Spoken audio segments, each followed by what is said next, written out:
we'll move ahead.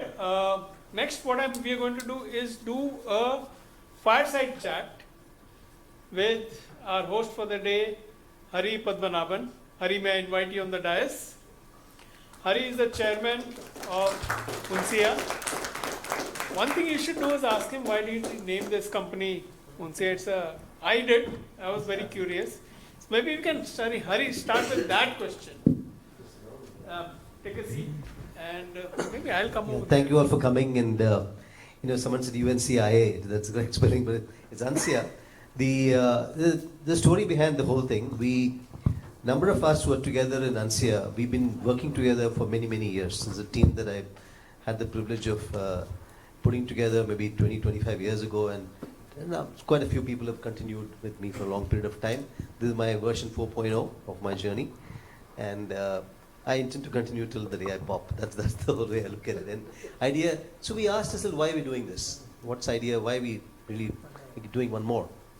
And we went through a whole exercise with a coach for us to come together and personally relate to this whole journey and see what it is, and collectively come up with a common rationale or a raison d'etre for what we're doing. And it really came out that we really want to leave a legacy for the future. This is a company that I've had 3 exits in the past, but there is no exit here. This is a company being built for a long period of time. And so with that in mind, we said, how do you go about this? And this coach came from a background of looking at organizations. The theory is that, not the theory, the actual empirical data shows that while you all know the story about the comparison of the Fortune 100 names between 1950 and year 2000. Year 2000 was published. And anybody remembers how many names from the 1950 list was there in the year 2000 list? Fortune 100? Anybody? 4. Right? Yeah. So, and so companies are born and companies die. But there are some companies who have gone through this journey, and whether it's world wars, whether the Spanish flu, or more recently the pandemic, they have served, not only just survived, but thrived and become stronger in the process. What is it that makes it work that way? So what came out of this whole conversation, and what empirical data actually is proven, and there's books on this, is that these companies looked at an emotional connect with their customer, the key emotions that they experience when they interact with the customer. So we went through a whole exercise, met with customers. Of course, you can't ask that question straight away. You have conversations and you try what is there. Out of all that, we came up with 3 base tenets, 3 base emotions that I experienced, which was inspiration, freedom, and belonging. And when in that, then we had the job of coming up with a name that captures all of this in one place. There are no coincidences, is what I always believed. And at that time, I happened to see a YouTube video on a wildlife photographer, a French wildlife photographer, whose lifetime ambition was to capture the snow leopard on camera. And he took many years later, he actually went through a National Geographic funded expedition and captured the snow leopard. The snow leopard is one that lives in very tough terrain. For no reason, it goes to higher parts of the Himalayas or wherever it lives, on its own, takes a walk practically every night. It thrives in very tough conditions. It has no predator. It's a queen of all its surveys. It's extremely strong, rugged, and robust, but phenomenally agile and very fast. And it has a very pleasing countenance. So a lot of this captured how we think about our products, user experience, ruggedness with agility, work in a tough platform, tough terrain, and wanting to lead this over a period of time. So the name resonated very well with what all we wanted to put together. And Uncia is the Latin for snow leopard. And when I did research, I found out that it also happens to be the name of a Roman coin in the old days. So we deal with the coins. So it all came together nicely, and that's how the Uncia name came about. Nice one. Thank you. So Hari, a few questions for you. You're a software man. How many years have you spent in the software industry? I wish you would ask me that question. Right, I think some of you may not have been born. I started in 1979, so that makes it 45 years. Yeah. Okay. Congrats, that's a long. Started with punch cards and unit record machines. Okay. Remember, and we've gone around this city, taking a floppy disk out of my pocket tearing it up and saying, this can store 64,000 bytes of information. 64,000, and that was huge. Impressing people with And that. people will say, wow, 64,000 in this space, phenomenal. So, you know where we are now. What a mobile can do. Great. Okay. You should document the evolution that you've Yeah. gone through. That is in the works. Come in a little while, yeah. What deep insights or powerful insights about the software industry helped you navigate your own career over these Right. 45 years? I think the most significant, perhaps, when I started, in 1979, I started my career in a company called IDM, which was the company that was given to the IBMers when IBM was asked to leave this country in 1978. And it had everything going for it. And there are two parts to it. One is the technology side, the other is the business side. On the technology side, we had a product where the code was written, compiled, and the code was in a bank locker. There was no access to the code. And it was fundamentally designed as a financial accounting system. That's all we could sell. That's primary product that we could sell. And we had to make our quota.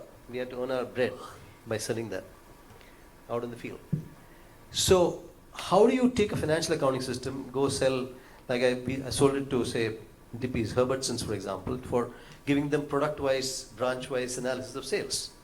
So how do you take a product, take parameters which are there, and really with that reconfigure a completely different application without touching code? So that is the first thing I learned very early in life. I think that gave me the fundamental construct of creating a product company. And whatever I've done in my life, they've been in terms of creating product companies, and I completely kept away from, as a services organization. Okay. Service was part of our product in terms of implementation and so on, but we didn't have body shopping and stuff like that. The opportunities were there, but kept out of it, always built products coming from that.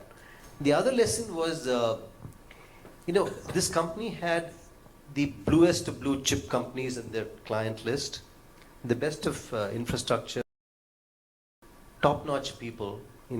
Everyone came from the first non-IBMer batch was all come from IIT, IIM. I came out of IIM, joined, and so on. And in spite of that, within 5 to 7 years after I left them in 79, by 83, 84, company was gone.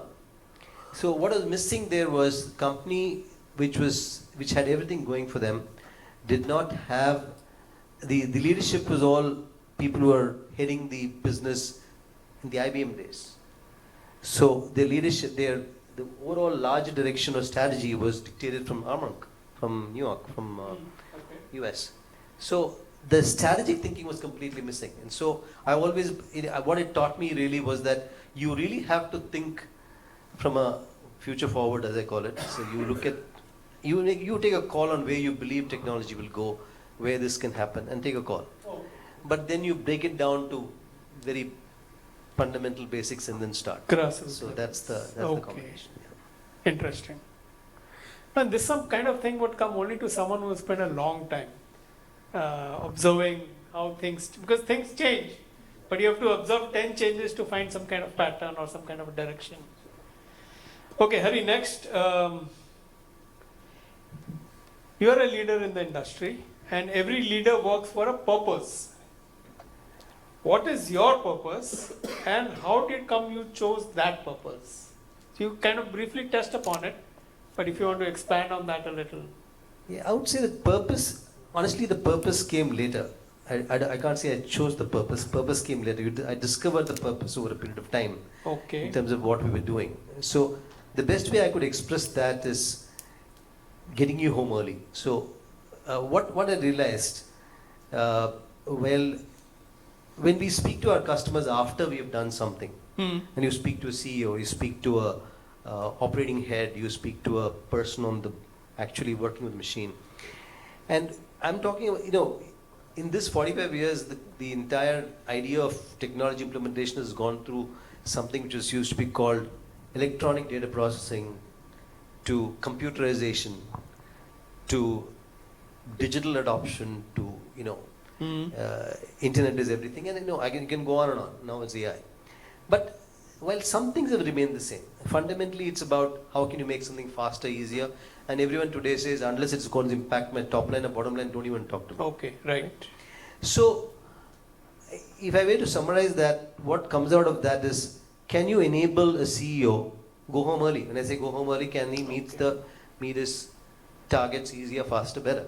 You know, in fact, we ran a campaign on that long time back. You know, Okay. had one of my CEOs on his yacht, other CEO on his golf course, and saying, you know, because he's using our product, he's able to do that, right? So getting you home early. For an operating person, you know, can he go spend more time with his family because Right. the drudgery is gone out of his business. So, Perfect, perfect. and that, you know, when we Quality started, of life. when we started to work with that idea is when this seminal, Steve Jobs, when he got fired. John, you all know the story about how Scully took over. So when Scully invited Scully to the Apple campus, and as Scully was leaving, going back to take his flight back to New York, Steve asked him a question. He said, John, on your flight back, I just want you to think about this one question. Do you want to sell sweet water the rest of your life? Or do you want to change the way people live and work? So John says that, you know, in his book that, you know, he got out of the airport, grabbed a pizza and a Coke as he always did, and Pepsi, and went home. And as he was eating it, this came back to him, and he picked up the phone. He said, Steve, I'm on. You know, it just got to him that, you know, the honestly speaking, I sincerely believe that I'm hugely blessed, because if you do something that you enjoy, number one, and number two, if that can impact people in terms of making it easier, better for them to do whatever they do, whether it's at work or whether it's at home, I think it makes a huge difference. Yeah. You know, like when we were designing the product that we're talking about, we didn't talk too much about product and stuff, that we'll talk later. But the only thing I said to my team is two things. One is, of course, implementation, we'll come to that. But I said to them that the same lady or same person who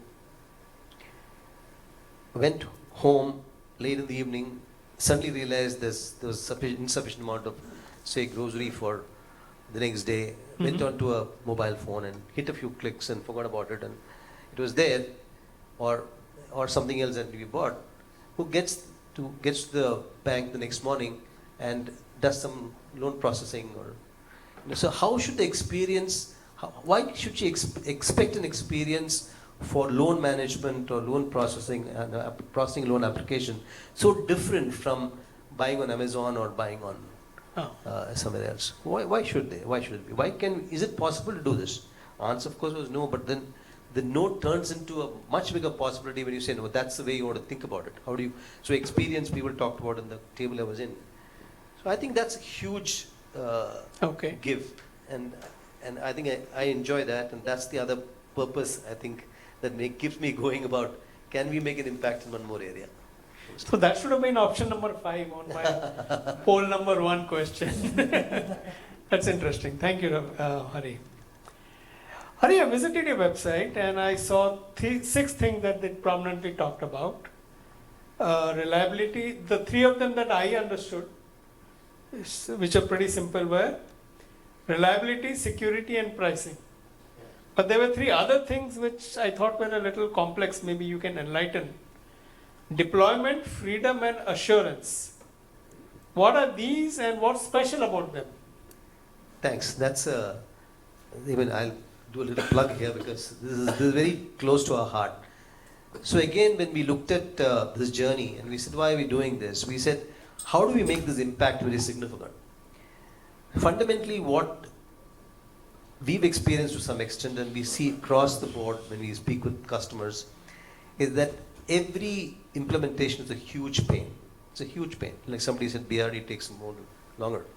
It's a huge pain because of how you go about the whole process of questions being asked, and it just goes on and on. And anything that, if you say the proposition with which a solution provider like us goes to the customer is to say that I know your business, we have built a product, the product meets your requirement, your demonstration, presentation, POC, you see, like someone said, you see 80%, 90%, 70%, whatever, you make a call and you move forward. You can't do anything better than that. Nobody can do anything better than that. But after that, what turns out is, whether you can many 3 alphabet acronyms, BRBs, SOWs, and all of that happens, and turns out there is a lot to be developed and delivered every time, and then goes on, and that delays the whole process. Number 1. Number 2, change requests. So once you implement the product, you want to make whether you're a new product to market, make a tweak, make a change, again it becomes a long process. How can we eliminate this? Again, the person who really puts all this together for us, he says, not possible in this business. So great, let's start with that. Let's start with saying this is what we want to do. And what I can say, long story short, is that we got a supply chain finance product which we took it live in 41 days. The target was 30 days. We took it live in 41 days. Another case took 70 days, and I said, where did the extra 30 days come from? Data migration, right? So we addressed that in a different way going forward. Just last week we went live with an LMS in 70 days. Right? And it's a one LMS implementation, out of which one business went live in 70 days, and we've got another 50 days to do the rest of the businesses, right, and get it all going. I think where we looked at was, I believe, what do people do when they do get into implementation? There are a lot of questions to be asked. Questions may not be comprehensive. It depends on how much work that person has done before, what's he aware of, what's he not aware of, he, she. And that gives you responses. What we have really worked on is how can we capture all of this, codify. It's an ongoing process, it never ends. But I think we have come to a point where the base level has been created, and more experiences will continue to enhance that. And where technology has moved, from a time when technology was one which had massive license fee to be paid up front, you sign up with one and you're stuck with them for a long period of time, and it goes deeper than that, you can't get out of it very easily, to an environment where microservice architecture, everything is a small service, plug out, plug in, DevOps. Literally, you can today, as a system is operating in the field, you can make a change and, okay, we'll only update it maybe late night instead of whatever else. But literally it's possible to do it and it's operative. This is what, Amazon has gone on record saying that they do something like, I forget the number, something 10 to 12 to 15 changes every day. Every day? Every day. It's in multiple tens, right? And it's an ongoing process. It's an ongoing process. Nothing, you don't feel it, you don't change it, you don't feel anything, right? So the technology components, the architecture possibilities, the tools that are used are comprehensively evolved, comprehensively shifted out. Low code, no code. And I started with punching my Fortran code on a punch machine and loading it at 1:30 in the morning, and falling asleep outside, sitting outside, waiting for an error report to come out and correct it, and so that I can get the next run for the next morning, right? And today you're developing and deploying at the same time. So what's the comparison? So I think that shift has to be brought into the business in a lot more meaningful way. It's happened in B2C. The entire process started with B2B. B2B was only way because computers could be only afforded by big people. But thanks to this genius Jobs and his iPhone, today now the B2C has led the technology invention in the field. Yes. And we're trying to bring that back. So Okay. that's where it's coming from. Okay. More of B2B, B2C kind of way of doing things. What has evolved with B2C as the driver in terms of how you design, develop, and deliver? When it's brought to B2B, where of course the agility requirement is not that intensity. Yeah. In a B2C environment, based on the analytic data you've got in the morning, you deploy something by the night or the next day. Yeah. In a B2B, you don't have to do that. Right. So that's the difference. So we had one table on AI here, and of course AI is a big buzzword nowadays. Do you see AI doing coding? Is AI doing coding in your organization? Is AI doing planning or implementation? What are some of the nice things AI is doing at Uncia? Is AI doing coding? Well, Some of them, we definitely use AI tools to write the initial code. Something, put it in there, you get a quick drop. Okay. But that is not your final code. That doesn't go into the product yet directly. There's work to be done on that. Right. So it is accelerating the process. It Okay. is not delivering the end result. Yeah. Okay. That's one part. But what we're doing in AI is, I think someone spoke about this as well.